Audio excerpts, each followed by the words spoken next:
औज़ुबिल्लाहिमिनश्शैतानिर्रजीम बिस्मिल्लाहिर्रहमानिर्रहीम। अज़ीज़ तलबा व तालिबात, आज हम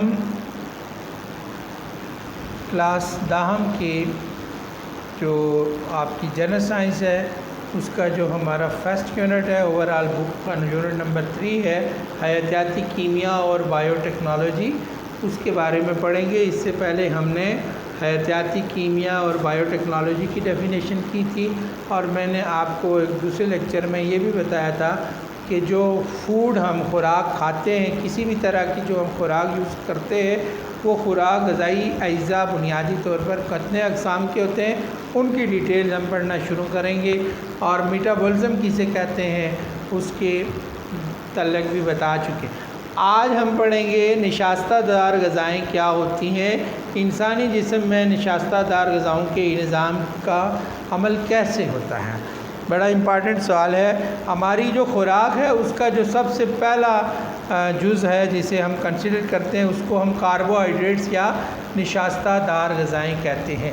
कार्बोहाइड्रेट्स या निशास्तादार ग़िज़ाएँ कहा जाता है। ये अज्जा कार्बन, हाइड्रोजन और ऑक्सीजन के मरकबात से बने होते हैं। ये शक्कर यानी चीनी, निशास्ता और ग्लाइकोजन जैसी अशिया में मौजूद होते हैं। शक्कर जो अमूमन शक्कर हमें शुगर कैन या गन्ने से हासिल होती है, हज़म होकर ग्लूकोज में बदल जाती है जो फ़ौरन जज़ब हो जाने की सलाहियत रखता है। इनकी क्वालिटी यही होती है कि ये बहुत जल्दी जो है हमारे ग्लूकोज की फॉर्म में हमारे ब्लड के अंदर एब्ज़ॉर्ब कर जाते हैं। और अक्सर आपके मुशाहिदे में आता होता है कि जब हमारे जिस्म में कोई कमी हो जाती है, खुराक की हमें एनर्जी का लेवल कम हो जाता है, तो हम डॉक्टर के पास जाते हैं तो वो फ़ौरी तौर पर हमें कहते हैं जी कि इनको आप ग्लूकोज़ लगाएं।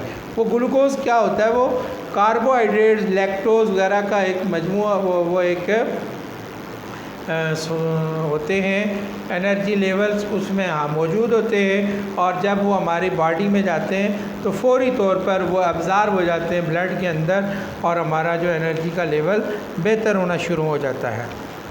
ठीक है। एंजाइम्स की मौजूदगी में, इसकी तकमील में, गैर मौजूदगी में ये अमल जो है ना वो कोई बहुत लंबा अरसा ले सकता है। एंजाइम्स कहते किसे हैं, जिन्हें हम इंग्लिश में कैटालिस्ट भी कहते हैं, कि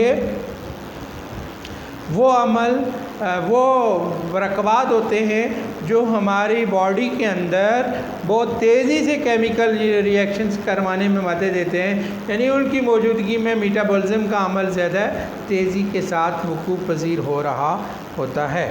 ठीक है। अगर कोई भी चीज़ होगी तो वो इसकी मौजूदगी में बहुत अर्ली होगी। मैं उसकी एक छोटी सी मिसाल आपको दे देता हूँ। मसलन लेट से कि हम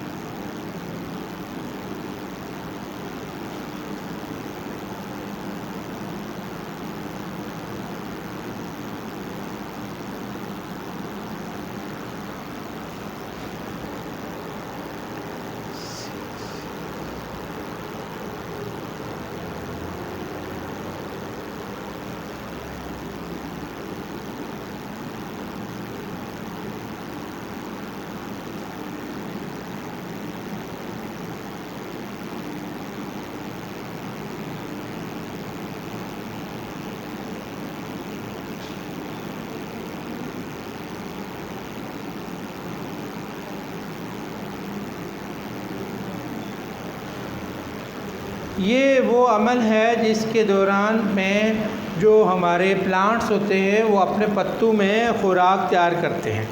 पानी पौधे जड़ों से लेके एब्ज़ॉर्प्शन के नतीजे में और वो ट्रांसपोर्ट के नतीजे में वहाँ से क्या होता है, एक्टिव ट्रांसपोर्ट के ज़रिए से जो है वो पानी पौधों के पत्तों तक जाता है। माहौल से स्टोमेटा सेल या गॉड सेल्स के ज़रिए से वो अपने अंदर गैसेस एक्सचेंज के प्रोसेस के नतीजे में कार्बन डाइऑक्साइड को वो पौधे जज़ब करते हैं और सनलाइट और क्लोरोफिल, ये बीइंग ए कैटालिस्ट इस्तेमाल होते हैं, यानी इनकी मौजूदगी के बगैर ये अमल मुमकिन नहीं है। इसके नतीजा में ये हमें निशास्तादार ग़िज़ा या ग्लूकोज़, ये इसे ग्लूकोज़ कहते हैं, C6H12O6 प्लस 6O2 ऑक्सीजन के सेम मालिक्यूल, ये ऑक्सीजन को पौधे माहौल में ख़ारिज करते हैं और उसी को हम अपने रेस्पिरेशन के प्रोसेस या ब्रीदिंग के लिए इस्तेमाल में लाते हैं।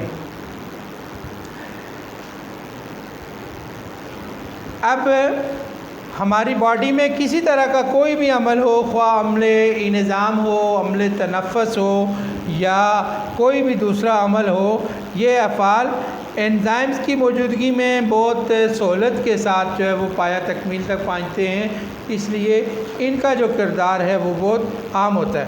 गोया हमारा जितना निज़ाम ज़िंदगी है ये एंजाइम्स का मरून मिन्नत है, ये इन्हीं कैटालिस्ट के साथ चलता है, जो ना हो तो शायद ज़िंदगी की बका मुमकिन ना रहे। मसलन अगर पौधों को सनलाइट ना मिले तो कभी भी पौधे अपनी खुराक तैयार नहीं कर सकते, और यही वजह है कि रात के वक्त में पौधों में ये जो प्रोसेस है खुराक की तैयार करने का, ये रुका होता है, ये नहीं होता डे टाइम या सूरज की रोशनी के बगैर ये नहीं होता। ठीक है, एंजाइम्स पौधों और ज़िंदगी के निज़ाम के लिए ज़रूरी हैं। तो पौधे जो आम तरीन कीमियाई अमल पौधों में वाक़ होता है वो फ़ोटोसिंथेसिस का है, या हम उसे उर्दू में ज़ियाई तालीफ़ भी कहते हैं, जो अपने नाम से ही ज़ाहिर है। ज़िया का मतलब होता है रोशनी, और तालीफ़ बनना, रोशनी की मौजूदगी में बनना, वो मरकब जो रोशनी की मौजूदगी में बने, ठीक है ना, उसी को हम ग्लूकोज़ कहते हैं। और पौधों के लिए नहीं, तमाम तरह के लिए प्रोड्यूसर्स, पौधे बुनियादी प्रोड्यूसर्स के तौर पर ग्लूकोज़ तैयार करते हैं, और वो कार्बोहाइड्रेट्स की सबसे इनिशियल हमारी डाइट की फ़र्स्ट जो काइंड है वो यही है। तो आपको इनकी नोइयत के बारे में, इनकी प्रॉपर्टीज़ या इनके ख़वास के बारे में मैं मज़ीद आपको बताना चाह रहा हूँ कि एंजाइम लहमियात से, हयातियात से, हयातीन से बनते हैं। ये अपने वज़ाइफ़ और अफ़ाल में ख़ुसूसी नोइयत के अमल होते हैं, यानी ये मखसूस कीमियाई अमल ही में काम कर सकते हैं। ये मैं आपको बता रहा हूँ क्वालिटीज़ ऑफ एंजाइम्स की ख़ुसूसियात।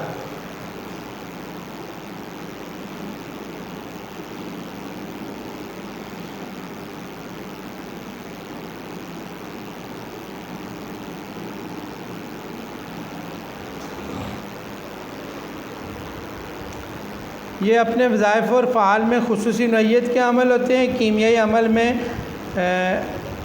में ही अमल अंगेज़ का काम करते हैं। आम हालात में ये या कैटालिस्ट का काम करते हैं, ये कुछ नहीं करते। निशास्तादार जो ग़िज़ाएँ होती हैं, इनमें जिस वक्त डायसेंटर्स के नतीजे में शक्कर में ये बदलते हैं, और वहाँ पर लहमियात जो है, ये पेप्सिन एक एंजाइम है, इस पर लहमियात पर जब पेप्सिन का अमल होता है तो ये कन्वर्ट होता है अमाइनो एसिड में। ज़्यादा दर्जा हरारत पर एंजाइम्स ख़त्म हो जाते हैं। एंजाइम्स इंतहाई तेज़ रफ्तार अमल अंगेज़ होते हैं, ख़ुद कीमियाई अमल में हिस्सादार ये नहीं होते, यानी ये अपने आप को बरकरार रखते हैं, इनका इसमें कोई अमल नहीं होता। तो आज हमने ये पढ़ा कि जो हमारे बॉडी के अंदर निशास्तादार ग़िज़ाएँ कार्बोहाइड्रेट्स होते हैं, ये बुनियादी तौर पर दो एंजाइम्स की मौजूदगी में अपना परफॉर्म करते हैं, और बहुत स्मॉल पीरियड ऑफ टाइम में ये क्या हो जाते हैं, हमारे ब्लड के अंदर अब्ज़ॉर्ब हो जाते हैं, और उसमें निशास्तादार जो कार्बोहाइड्रेट्स होते हैं उन पे एक डायस्टेज का एंजाइम्स जो है वो अमल करता है, जिसके नतीजे में शक्कर बनता है। और फिर जो लहमियात होते हैं, इन पर पेप्सिन का एंजाइम्स हमारी बॉडी में जो मौजूद होता है, मैदे में होते हैं, ये एंजाइम्स अमल करते हैं और फिर अमाइनो एसिड्स बनते हैं। तो ये आपको याद रखना है और याद करना है इसको। तो इंशाअल्लाह अगले लेसन में फिर मुलाकात होगी। उस वक्त तक के लिए अल्लाह हाफ़िज़। बहुत शुक्रिया।